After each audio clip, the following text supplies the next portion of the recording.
You're listening to Women Making Waves radio show and podcast, brought to you by Suzie Thorpe and Linda Ness. This show is all about women doing extraordinary things.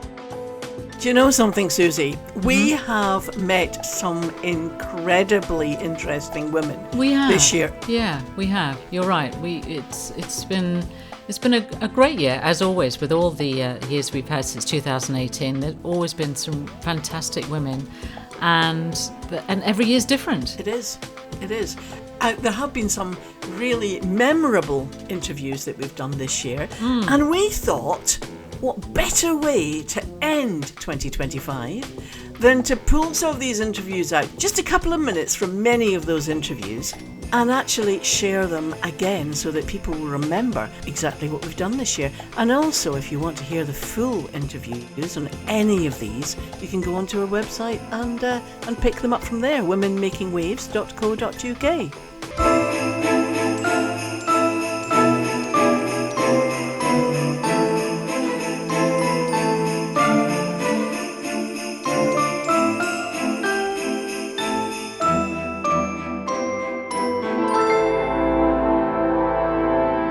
At the beginning of the year, we chatted to Maud Blair, a Cambridge-based author known for her storytelling about her life under British rule in Rhodesia. Maud started by giving us a window into her early life.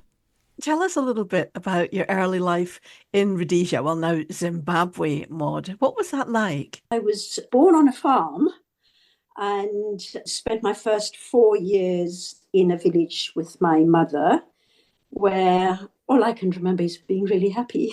Oh, that's lovely. It's because Rhodesia was a segregated society, apartheid really, I wasn't able to go to the local village school because I'm mixed race, and all my family were my half siblings. We shared a mother, but they had an African mother and I had an English father. So I wasn't able to go to the local school because I was termed a coloured, in other words, not an African. So I was sent away to a boarding school at the age of 4, which was almost 400 kilometers away from my mother. And I wasn't allowed to see her for the first 3 years. I couldn't speak any English in that first year, obviously, because I had never spoken English before that. But I wasn't allowed to go home for the first 3 years of primary school. So, of course, I didn't forget how to speak my language, but I wasn't allowed to speak it. So I was always afraid, even after the 3 years were up and I finally managed to visit my mother. I was always afraid to speak Shona, which was my mother tongue. And my journey to becoming British started then. It sounds like there was racism from both sides towards you, from both black people and white people. Is that a fair statement? I don't know what other people experienced. I can honestly say I don't remember ever experiencing racism from black people, ever. Okay. Yeah. But you weren't able to go to the village school. Was that some kind of rule? That was government. That wasn't my family. Oh, wow. That was a government thing because our communities were segregated. White people went to their own schools, black people went to their own schools, and we, the sort of middle, and they called us coloured, we went to our own schools. I think taking me away from my mother at the age of 4, not being able to see her for the first 3 years, not being allowed to speak my language, was really part of changing my identity. And in the process, many of us, I was lucky in so many respects, but many of the other people that I knew that I went to school with became alienated from their families. Wow. My family fought to keep me. And the result is I still speak Shona and I know some of the customs. A lot of them I had to relearn or learn. Yeah. Rachel Hales is adamant that Cambridge can become a thriving community for everyone by pioneering groundbreaking partnerships to address challenges and social good. Susie asked her about how she met her husband. So you did some travelling and then you met your husband and when you were 40. How was that? What sort of experience was that? Because sometimes when you've been doing things and you've created a really interesting life for yourself and you've been a very strong woman, I can tell you're a strong woman, and suddenly you get to meet the love of your life. How did you react to that? oh, there's a story behind this, if you want to hear it. So I guess my life stage was not as I expected. I didn't expect to be single at 40 without children, for sure. I think that's probably why in my mid-30s I started thinking about what's my next step, really? What am I good at? What do I love? What do I want to do with my one precious life? Where are my natural skills? Where is my natural talents? And that's something I kind of like to encourage young women or even young men to think about. What am I really good at? What am I naturally good at? So I spent quite a bit of time doing that. And so when I went travelling to Australia, it was very much, I'm going to go and do what I want to get on with. I'm in a really privileged position that I don't have children. I've got my own place in Cambridge. I have the opportunity to do this. So I went with this expectation of my life isn't defined by finding a husband as much as I would really love that. And obviously the opportunity for children was getting further and further away. So I went travelling with that mindset of I'm just going to get on with life. So then to come back and actually quickly within me coming back in the February, I met him in the April. And there's another story. I also matchmade to my own husband. So for me, my faith's quite important to me. And so I wanted to find a partner that shared those similar values in a Christian faith. So I actually set up a social network in my church to find a husband. And people laugh. It was for 30s and 40s. And it's whatever season of life you were in, whether it was widowed, divorced or children, you know, sometimes it can be quite lonely. So we set up a network a couple of years before. I was like, if I can't find a husband, maybe I need to be proactive to actually try and create something where I could meet them. The church that I was at, there was quite a lot of people. So it's really hard to meet people. And lo and behold, I come back and he turns up at one of the events when I've come back from Australia, and we get to know each other, build a friendship, learn to understand a bit about one another in a really relaxed environment. And I'm like, you've got all the qualities that I pretty much was looking for. And there we go. So not only do I matchmake businesses and charities, I was able to find my own husband, but I'd lived a lot on my own. So for sure it was a big adjustment. But I think when you find that right person and you've waited and you've maybe learned a lot in your life, and for him as well, you're not prepared to compromise. I wasn't ever prepared to compromise. I would rather been happy to be on my own. But actually he adds so much to me and vice versa that I feel really blessed actually. So yeah, I came back and not only started the growth of my business, but then found a man that I absolutely adore, and he's a keeper for sure. CEO of Heretical AI, Tamara Palanya, talks about how she came to the world of machine learning and AI in policing, and talks of her interest in devising systems which detect victim blaming. Why did you end up choosing computing for a start? I guess it wasn't that much of a choice. Both my parents were computer scientists. And when I went in and I said, I'm going to be an artist and I'm going to paint for a living, and they were like, would you not want to do something that will kind of give you a more secure future? And I was like, I guess if I have to.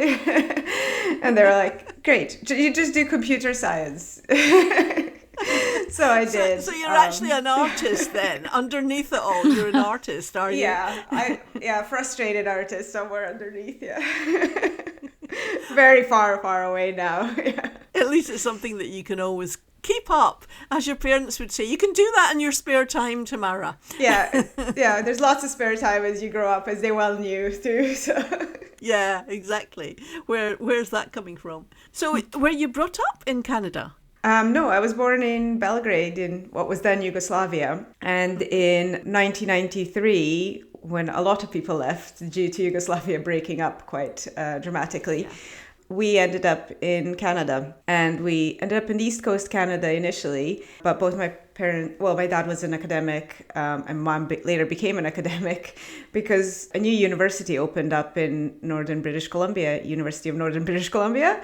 In Prince George, and my dad both my parents got a position teaching there in computer science. This is going to sound like awful nepotism because you said I finished my degree there too.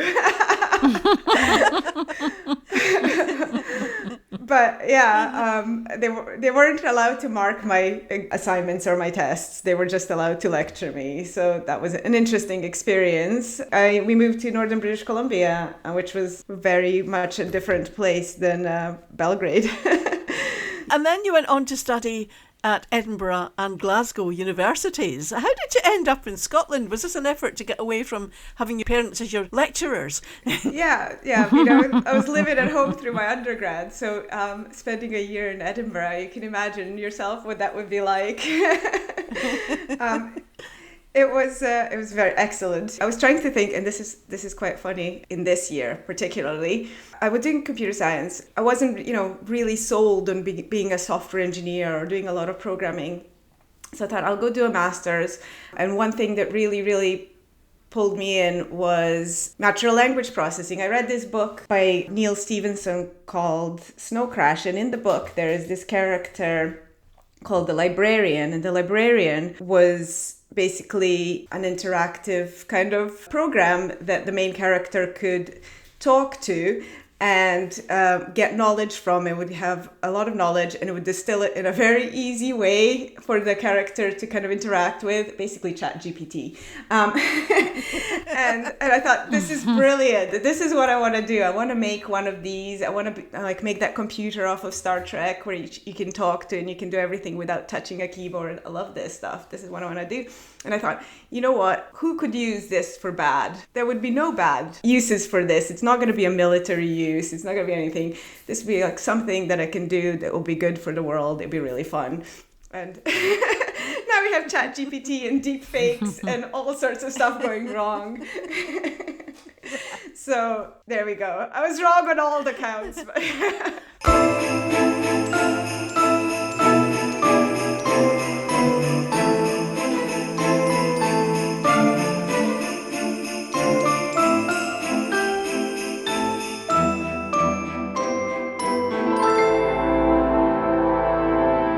Jules Waters, a health coach with a rich background in science, has now dedicated her expertise to empowering busy women to be as healthy as they possibly can by making nano changes. Do you think younger generations should be really looking at their health? I think we should all be looking at our health. I think you have less time in your 20s and 30s just because you're trying to get on the career ladder, you're trying to figure out who you might partner with for life. There's a lot of other things going on that take precedence, and your body can be more forgiving because you naturally have more energy. I think as we age, and my expertise, my special sweet spot is women over 50, and that's because we've gone through the menopause, for better or worse. We've gone through the hormonal storm and we're out the other side. And the opportunity is now that we're in a calmer space, and we're noticing things that we're not as energetic as we were. And we have perhaps a little bit more time. If you've had children, they may have left home. So that's where I think the real opportunity is for women. And also I think women of our age have a generational respect for doctors. I think about my mother. She almost genuflects every time she goes in to see the clinician. And doctors are as variable as, having a plumber come to your house. Some are great, some are not so great. Some keep up with the latest research, some not so much. So I think the opportunity is to really understand how our bodies work and to become, as I say, the CEO of your health. Don't outsource that role to your clinician. Your doctor's busy helping people who are sick. Hopefully you're not sick. If you are sick temporarily, then fabulous, see a doctor. But if you're not, if you're well, but you're just feeling not yourself or not as energetic, then there are ways that you can dial in and listen and become the CEO of your health. So that's really the sweet spot. I think that's a great phrase, actually, become the CEO of your health. It's a fantastic phrase. Claire Given turned frustration into innovation. When one-handed products fell short, she created Equip Me, matching people with perfect medical solutions. As Susie mentioned in the introduction, you were born with one hand. And you've actually said that this has helped you become a problem solver. Did this have any impact on you as a child and when you were growing up?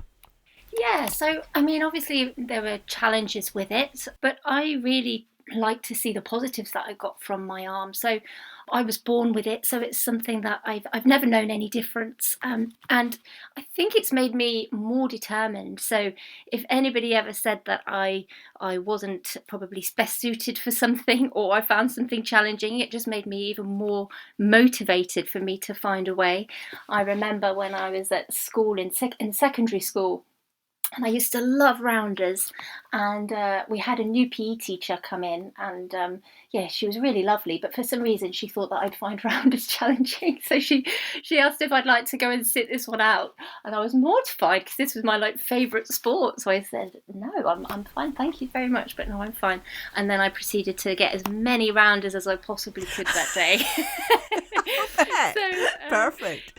Yeah, it really just kind of made me more determined. That's kind of how I look at it. And I think it also helped me in that when I was growing up, I was really lucky to be surrounded by just lovely, fantastic friends who really saw me for who I am. And it just made me a really good judge of character, I think. And so I have a good radar for empty words, which is particularly useful in business. So I think there's been lots of benefits that have come from having one hand. When you say empty words, just explain a little bit about what you mean by empty words, Claire.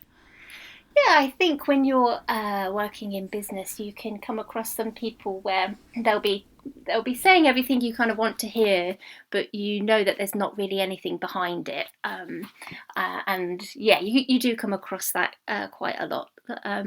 But yeah, I think I have quite a good radar of spotting people who are doing that, and who are genuinely keen to kind of progress and move forward, and will do what they say they're going to do. When you left university, you left with a bachelor's in journalism. I'm kind of imagining that you didn't see your career as following the path that it actually has. Is that right? No, that's totally right. Yeah, I've had a really squiggly career, I would say. So yeah, I went and did a journalism degree simply because I loved writing. And, when you're that age, you don't really know what you want to do you? I didn't really have a clue. But I thought, right, I'm going to try and get into Bournemouth, which was the best course in the country for journalism at that time. And travelled, I think it was 4.5 hours to get there from home. So it was a really big Wow. move for me. I remember being in floods of tears when Dad was dropping me off, like many students. And yeah, I loved that course. And afterwards I went and did some work in newspapers. I worked at She magazine on a placement, and yeah, it was great. But I had this itch for more. I liked organising. I liked kind of doing things as well as writing. So I thought, right, well, I'm going to give PR a go. And I actually did a year in PR, which I enjoyed, but it was lacking a bit of meaning for me. And so I decided I wanted to go travelling, and I went travelling for a year on my own around the world. And I used my skills as a journalist to help lots of charities along the way kind of refine their messaging and communication strategy. And I kind of did that just because I wanted to. And when I got back to London, I remember going to see a recruiter and handing them my CV and saying, I really don't know, what I'm good for, but this is my experience. And she said, oh, I think I've got the perfect job for you. And it was actually a role at Bupa.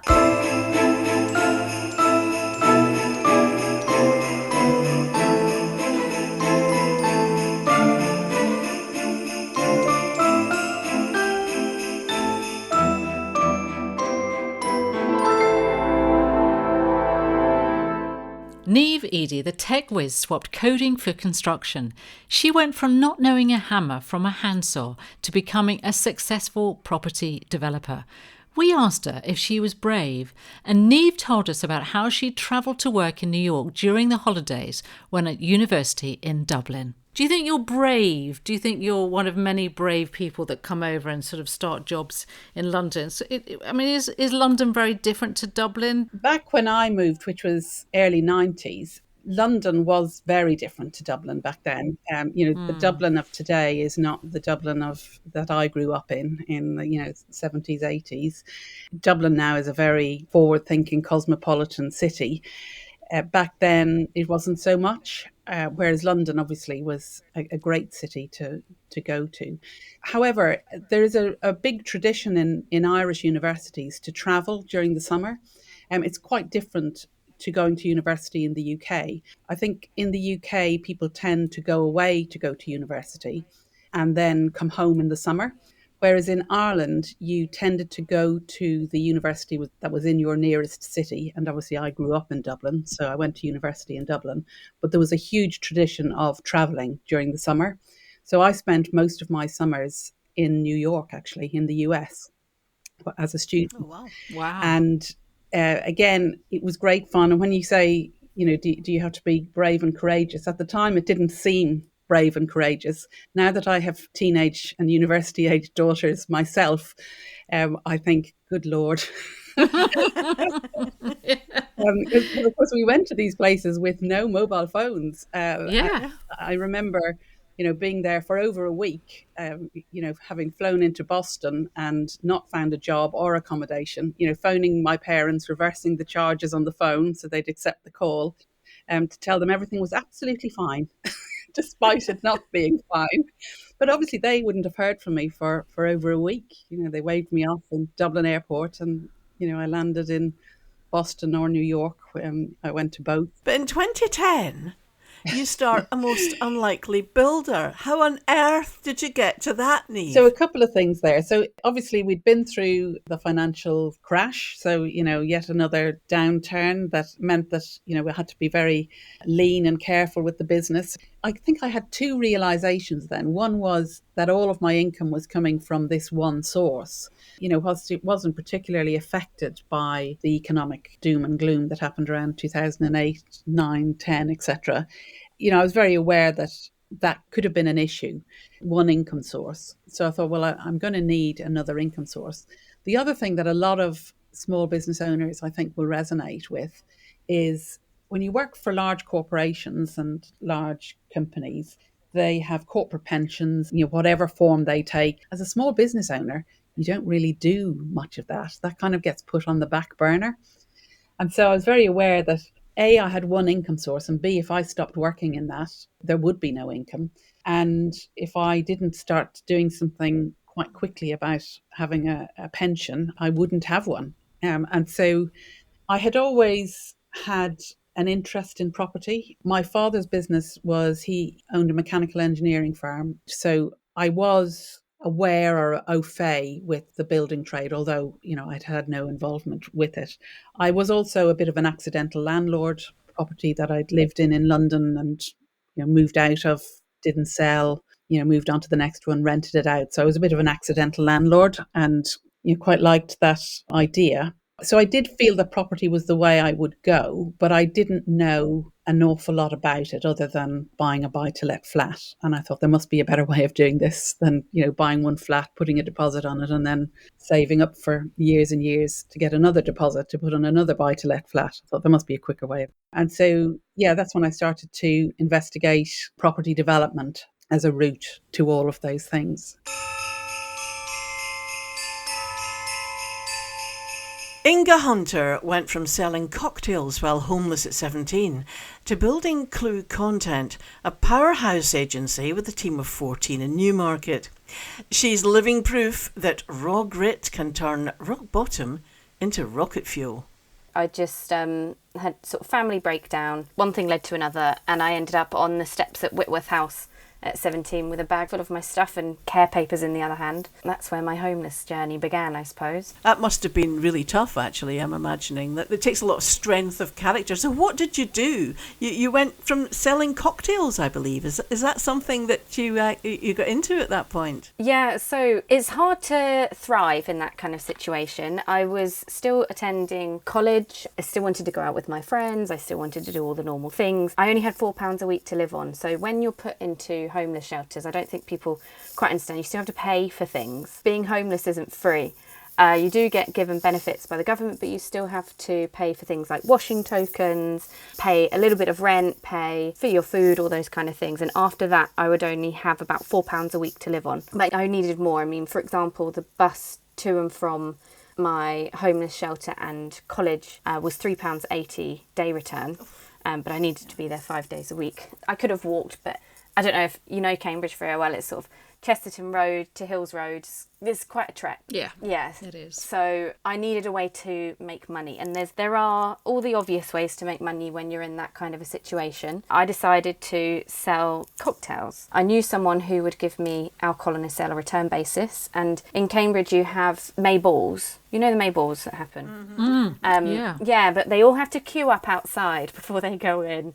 And I remember sitting on the wall at the round church thinking, being really jealous actually, of all them really lovely dressed up, like going into their May balls, everything was paid for, this sort of lavish lifestyle. And it was a real sort of, I suppose, sliding doors moment for me. I was on the track to end up at Oxbridge, going to Hills Road, come from what was sort of seen on the outside as a secure family situation, but it definitely didn't happen for me. So I decided that what they all needed in this moment, in that queue, was a cocktail. And I was going to give it to them. So I got this alcohol on a sell and return basis. I got some plastic milkshake cartons and Tesco bags, and I shook up some Long Island iced teas in my hostel and went up and down the queues selling Long Island iced teas for £15. And I'd be like, do you want one? And they were like, yeah. I was like, aren't you going to buy one for your friend? And so it gave me a real buzz actually to sell them, and and it sort of grew from there. So then I started doing it up and down the nightclub queues, and that grew into a mobile cocktail bar. But that was how I decided to survive in that situation, really.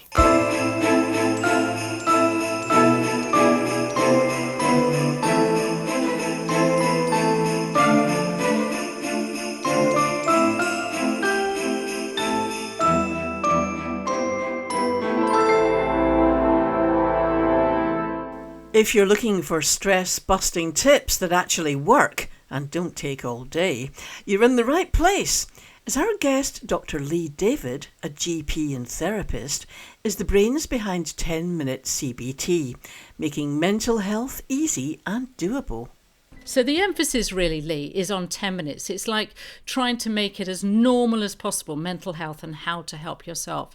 Is that correct? Yes, that's exactly right. So, as you said, my background is a GP, and as you probably know, GPs typically have had 10-minute consultation. So I come from the need to get things done, be effective, be professional, but we've got a time limit, and that's always been my background. So when I trained in CBT, I became really interested in what are these bite-sized things that can actually make a difference, lift people's mood, improve quality of life, and what is realistic in 10 minutes. Because most people are busy, they've got stresses, they've got life pressures, they've got things to do. And so actually they might struggle to commit to anything that takes a long time. So I just wanted to make it as accessible as possible, especially for teens whose focus and attention, we really need to engage them quickly with things that make a difference. Yes, I'm really interested in that, Lee, actually, the fact that some of your books are focusing on teenagers, because it feels to me, and I'm having conversations with lots of my friends as well, we've now got children in their 20s, but when they were in their teens, quite a high proportion of them went through a phase where they were really struggling with their mental health. It was something that we didn't seem to see so much of when we were younger. Would you agree with that? And why do you think it is that teenagers today are all really struggling with anxiety and stress? I think there's a lot of factors involved. I think COVID was a big trigger for a lot of young people. And I also think social media has also got a really big role to play, which is why one of our books focuses on body image, because there's a huge impact about social comparisons. Do I look okay? Do I look as good as those people who are actually probably photoshopped on social media? And can I live up to not only with appearance, but also with my personality? How do I have to be? There's so many different things to compare ourselves to. And the problem is with comparisons is there's always a way to fall short compared to people on social media. Yeah, you're absolutely right. And when kids are at school, there's that pressure as well to be part of the in crowd. Everyone's looking at everybody else. But you're on show 24 hours a day with social media. It's not like you can come away from school, get into your house and it just stops. I think nowadays it's just constant. There is no escaping. They've all got the phones in their hands permanently. It can't be good for them, really. No, and I think it's exactly that, needing some respite from the pressure. And so a lot of what we focus on is doing things that bring purpose and meaning. So doing 10 minutes of dancing, or going out for a walk with your friend, doing something face to face, doing something that actually gives you a sense of purpose and meaning is incredibly powerful. And it really doesn't have to be a lot, because if you're just caught up, you get caught up in your head. You know, people might be scrolling, they're doom scrolling and looking at all the stressful, anxiety triggering, this is happening, this is going on in the world, this is really awful. People get very caught up in that. And so actually just breaking out of that by going and doing something else just reminds you that actually there are still trees out there, there's still some sun in the sky, there's still your friend smiling at you, and all those things can just make a difference to break you out of that spiral of negativity. Tess Howard, MBE, is a well-known hockey player who played for Cambridge City and England Women's 2022 Commonwealth Games gold medal squad. Tess was recently awarded an MBE for her work in changing women's sportswear for hockey players. This business of wearing shorts and the campaign that you had. I had no idea that hockey players weren't allowed to wear shorts. What's that about? Well, I'm right there with you. What is it about? I've been asking myself that question for a very long time. Well, the rules stated that you all had to look uniform, and the tradition dictated that you wore skirts. So the history of hockey uniforms is long dresses, which are completely ridiculous, through to sort of pinafores, and then into skirts, and then the least worst, best case scenario of skirts. And we trained in shorts every day as an international team. It just didn't make sense to me. I was so uncomfortable wearing the skirt, but I sort of, it is what brought up with. So until you reach that level of consciousness where you're like, I can make my own decision about what I feel comfortable in, you will just do what everybody else does and accept it as the norm. But because we were wearing shorts every day, and then we had this really, really poor kit designed that was like a compression skirt and a compression tank top, and none of us wanted to wear it. We were all stretching it over the backs of the chairs before the games, things like that, like trying to make it a little bit bigger because of the material. I just had enough. And at the same time, I was doing my dissertation for my geography degree in the impact of school sport uniform on girls' participation in sport, because I was curious. I didn't feel like I knew enough about kit to be able to make a stand in hockey until I could prove, that there was some issue with having these strict gendered uniforms. And so lo and behold became the campaign to have choice, essentially. So my dissertation found that 70% of women had seen girls drop out of sport because of sports kit and body image concerns, and that 100% wanted choice when they were at school, and 60% wanted shorts. And so these sort of numbers were really good things to state. But what stuck with me most was the incredibly honest, vulnerable accounts that these women had given me about the issues that they faced at school, and what sports kit did to their self-confidence, their body image, to their love of sport, and fading away at teenage years. And the alarming thing was it was still happening today. That this wasn't a new phenomenon. So I felt it really deeply. I felt my own discomfort really deeply, and I just thought, screw the patriarchy, I'm done with it. And my title of my dissertation was Practical, Professional or Patriarchal, and the alliteration really caught the eye of the publisher. So it did really well at university. It won the dissertation prize, and then they said, this is good enough to publish. And I was like, hell yes, this is my moment. I had completed it just before my ACL, and then I had basically the year to sort of think about how I wanted to go about publishing it. And I was so close to doing it, but I just had this block, like my voice wouldn't matter. And so I just put it on hold for a bit, focused on my rehab, and then we won the Commonwealth Games, and I was lucky enough to touch the ball in the goal, and I had a microphone and people were listening to me, and I was just like, this is my moment. And so then it was a few months later I decided that I was going to publish it, and I was going to I was going to say a very bold statement, which was I want to go to the Olympics in shorts, because that had never been done, and you had to, well, A, change the policy, and B, get picked. So this is fantastic, Tess. So tell us what happened when you did launch it and the reactions from this moment onwards.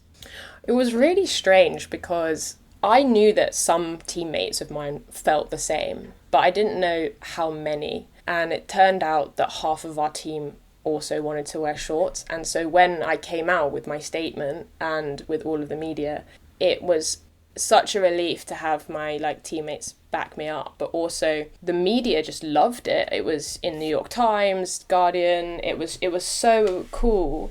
But to link the very practical, you can't wear shorts in hockey and you can't have choice often in school uniform, and link the two so that there was a reason. It wasn't just it's just women being annoying again. It's no, this is a genuine public health issue that is represented at the elite level of hockey and so many other sports where there isn't choice. It was really a moment to just latch onto and carry it through. And it worked, because then the Federation of International Hockey were listening because of this media storm. And so then as a team, we wrote to the Federation of International Hockey asking for the change to be made so that you can have choice to wear shorts and skirts in the same team.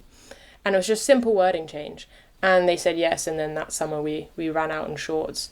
I mean, to get the actual shorts was crazy. We had to get them tailor-made so that they looked identical to the skirts, and so much behind the scenes, and it got DPD delivered the day before the tournament started. So there's so much behind the scenes that you don't know about. Yeah. But we managed to run out and beat Ireland 3-0 in the first game of the Europeans, and I was the first woman to score in shorts, so that was fun. That's incredible. Actually, talking of the other side, of the Ireland team, did they say anything after? Did they feel like they needed their shorts, or was that something that discussions later? Yeah, it's been interesting because a lot of the other players in international hockey reposted the post that said there's choice, and so they sort of backing it. And I've spoken to a number of Irish players afterwards who, he said kudos, and it's great to see. And unfortunately, different federations are in different positions. We were very fortunate that England hockey were really progressive in this way, but you think, why is wearing a pair of shorts progressive? It's not.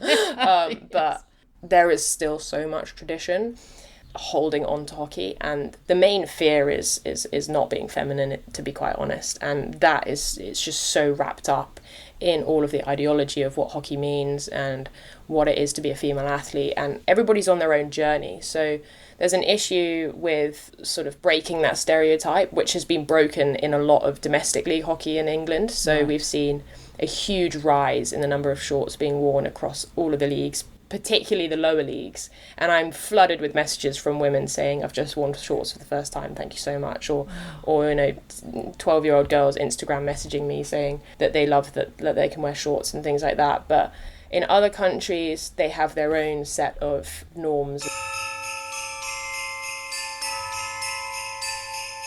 Alison Cooper, fresh at the helm of Membership Club for Female Businesswomen, Six Figured Females, tells us how she plans to take this community to the next level.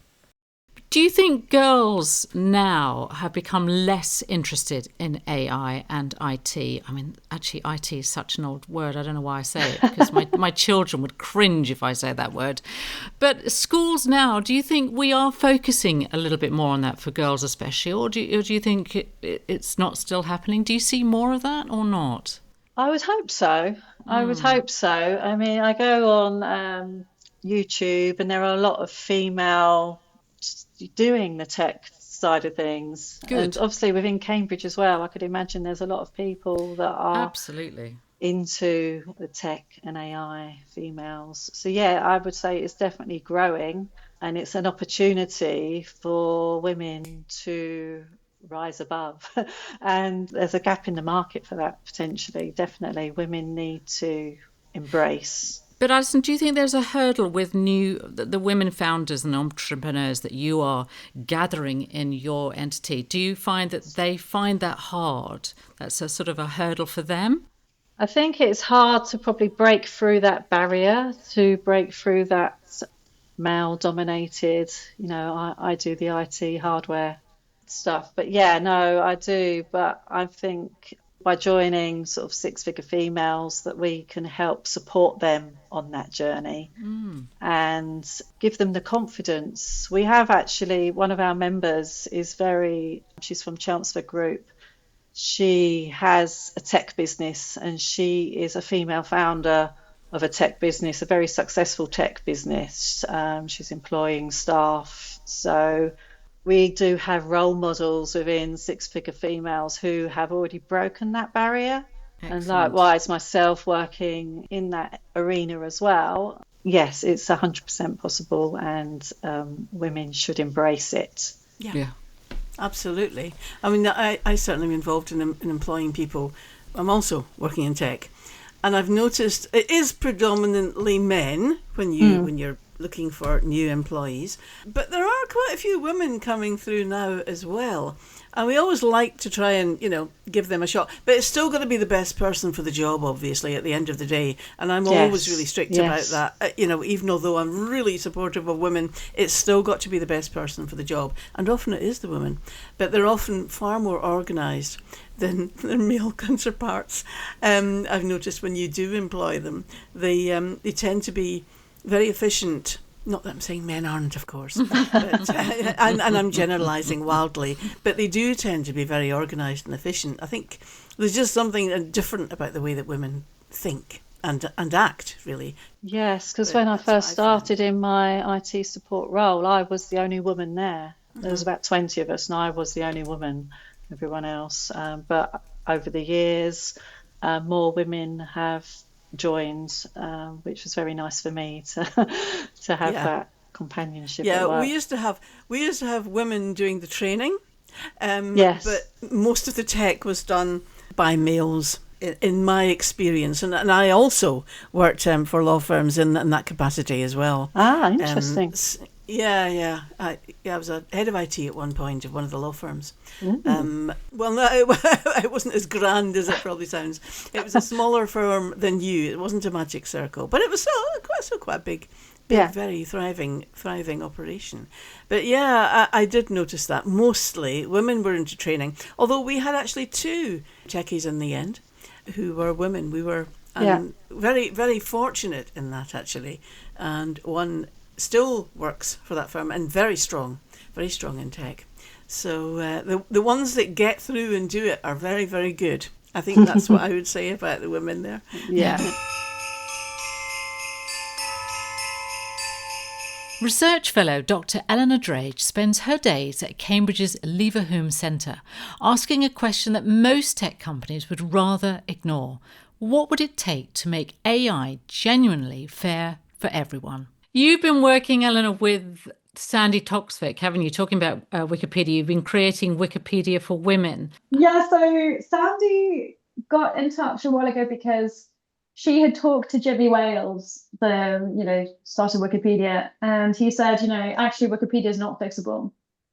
And I think that makes what Jess Wade is doing all the more cool, because a lot of this stuff is not fixable, and fixing things is just a small part of the solution. As I said before, the utopia is getting together, community writing, working together, training editors. So it's about that work of leaning in, I guess, sort of trying to reform a bad system. But it's also about this other work of starting again. I guess to me, Sandy's project is quite abolitionist. It's like, okay, buy Wikipedia, see you later. Let's start a different thing. Let's start from the ground up and put together what she wants is an interactive, global, it's a bit more kind of 3D, and you can look at different countries and find important information that's useful for policymakers about the successes and challenges that women face across the world. So that would be working with people who are already doing data collection on femicide, for example, in Latin America, who are doing that incredible work of cutting out newspaper clippings of women who die and putting those into data sets that don't exist because governments downplay those figures. But it's also about, chatting to people who are excavating cool stories about women in engineering or women in anything. I discovered recently that my great aunt had invented the recyclable nappy however many years ago. Stories that going into the world. So what Sandy wants to do is do a kind of antiques roadshow across the country and get people to come without artifacts, not with your silverware from your house, but with stories about people in their family who have women who have not had their story told, and get those to go online. And how amazing would that be for schools and for young people to come and write those stories? And I think her thing is storytelling, and she does it so well. So that's really the cast of the project.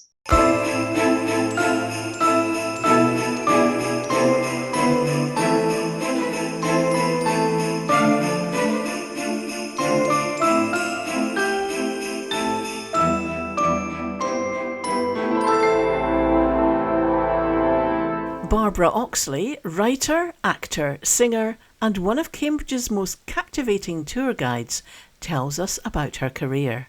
I'd quite like to talk to you about your acting, because I know you've done walk-ons and stuff like that in films, extra work, which sounds really interesting. It's something I would quite like to do as well, actually. But tell me, first of all, how that all started. It started in 1985 when on the radio they were asking for people to go to Ely, and they wanted people for a film which was called Revolution with Al Pacino. And so I went along. I didn't know what kind of people they were looking for, but my hair was a lot longer then, and it turned out they were looking for people with long hair to play lowlife and camp followers. And they wanted me. So I started off filming in Ely, and I ended up having 10 days spread out between March and June. And I remember this distinctly because my youngest was only 4 and nearly 5 when I started.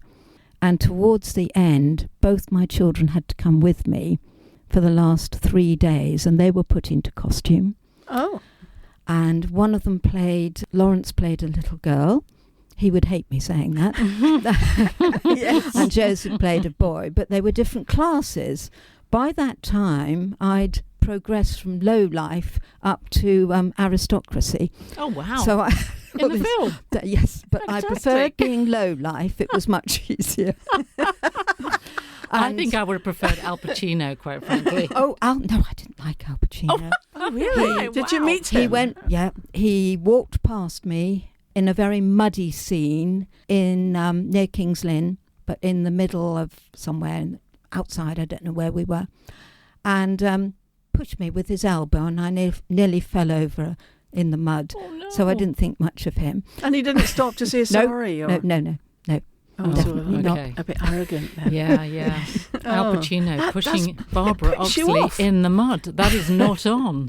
No, absolutely. Oh, that sounds. Yes. But you hadn't acted before that in school plays or anything like that. Oh yes, yes. But I was always so shy that I never really got the parts I wanted. I was too shy to say anything. So, okay. And having parents who were dead against it didn't really help. So. No, it's always do the sensible thing so that you can have a career behind you. Yeah. But at the time, I belonged to. I've always belonged to drama groups since the age of 16, and I was in Midsummer Night's Dream, I think it was, in a Shakespeare anyway. And someone started talking about being a supporting artist, which is actually the correct name for being an extra. Oh. And so I listened to what he said, and he put me on to an agent in Norwich. And that's how it all started. After that it started. And I think I did something about 3 years afterwards, and then another 3 years. And then I started taking it pretty seriously, and eventually just handed in my notice in the job I was in and took a chance. Wow. So you were a full-time supporting artist after that? Full-time in the sense that it's never full-time. No. And you never know. when you're going to be working and when you're not going to be working. So, but it's all too often to take time off work continually, yes, I guess. Yes, I had to keep making excuses, and my children by then were doing it as well.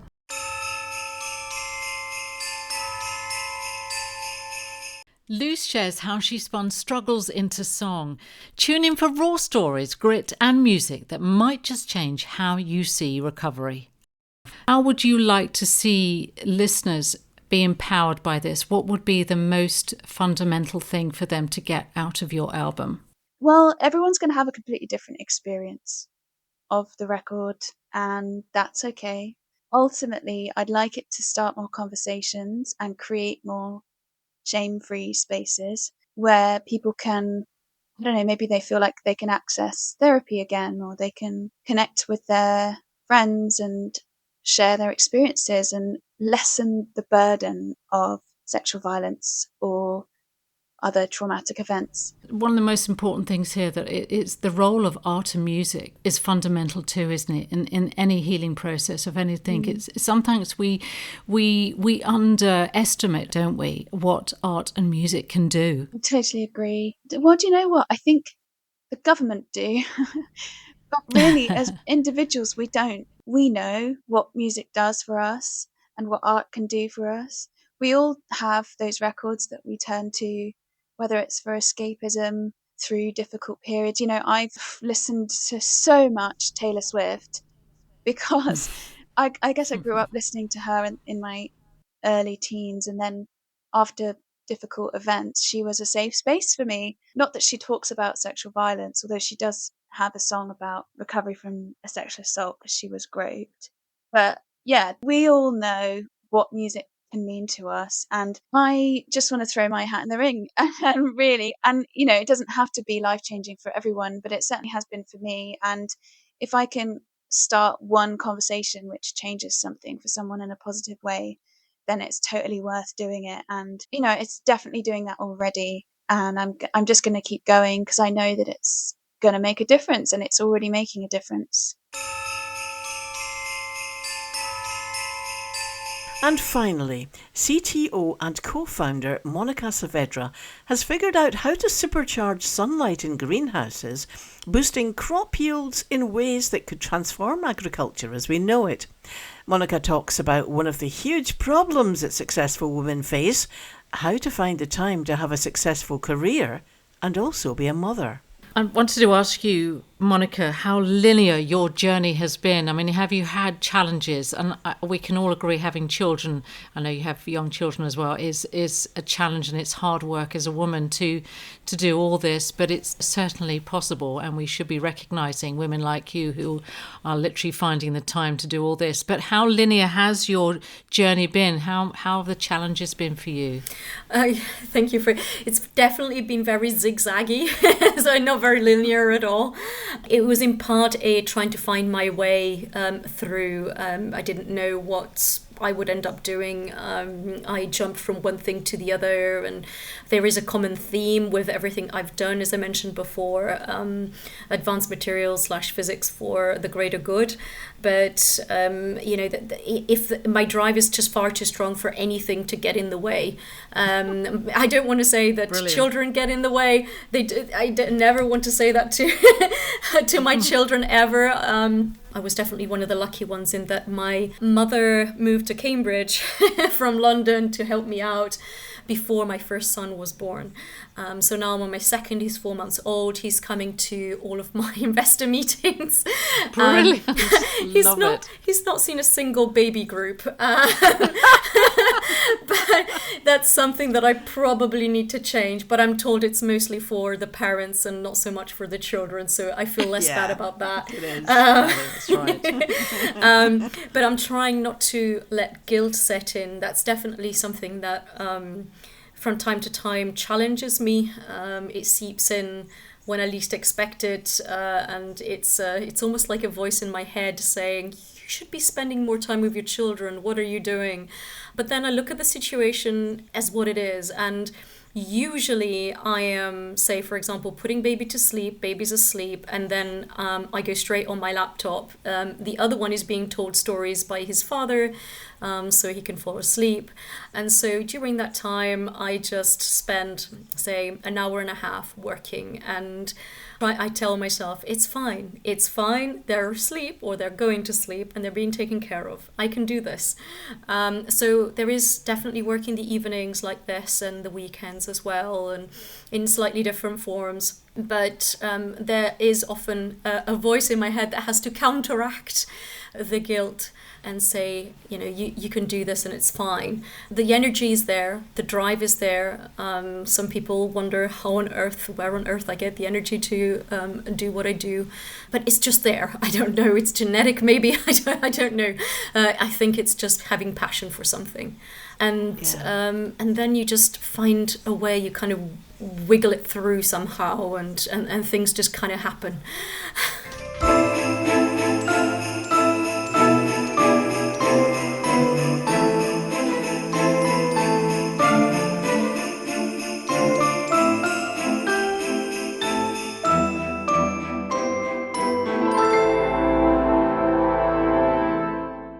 We hope you enjoyed the selection of our guests from 2025.